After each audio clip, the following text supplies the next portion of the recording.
ডাকসু নির্বাচনে ভোটারদের উদ্দেশ্যে এবার নতুন বার্তা দিয়েছেন এনসিপি নেতা আব্দুল হান্নান মাসুদ। তিনি বলেন, ডাকসুর ভোটাররা ভোট দেওয়ার আগে একবার ভাববেন 5 তারিখের আগে কাদের আপনারা চিনতেন, কাদের পাশে পেয়েছিলেন আর কারা আপনাদের দুঃসময় পাশে দাঁড়াতে গিয়ে মার খেয়েছে, জেল খেটেছে। তার এমন মন্তব্যের পর নেটিজেনরা মিশ্র প্রতিক্রিয়া জানিয়েছেন।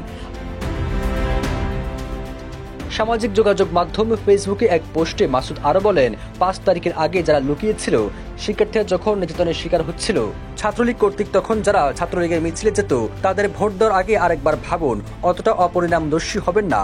ওই পোস্টে তিনি সবশেষ উল্লেখ করেন, ডাকসু নিয়ে এটাই আমার প্রথম এবং শেষ পোস্ট।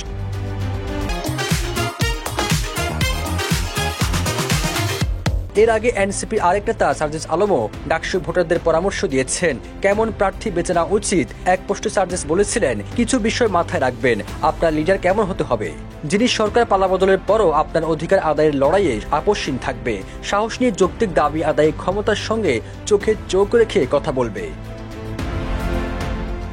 ওই পোস্টে সার্জিস আরো বলেছিলেন, যোগ্যতা মানে এটা নয় কার সিজিপিএ কত কিংবা কে ওই বিষয়ে কতটা দক্ষ, ওই বিষয়ে তার কিছুটা ধারণা থাকতে হবে। এটা যেমন ঠিক তেমনি এটাও মনে রাখতে হবে, আপনি এখানে একাডেমিশিয়ান নির্বাচিত করছেন না, আপনি আপনার লিডার নির্বাচিত করছেন, আগামীর বাংলাদেশের নেতৃত্ব নির্বাচিত করছেন। 9 সেপ্টেম্বর সকাল 8টায় শুরু হওয়া ডাকসু ভোট গ্রহণ চলবে বিকাল 4টা পর্যন্ত। ভোট গ্রহণের আগে সবার সামনে ব্যালট বাক্স শৃঙ্খলা করে ভোট গ্রহণ শুরু করা হয়। সবুজ আলম, নিউজ ডেস্ক, ইত্তেফাক।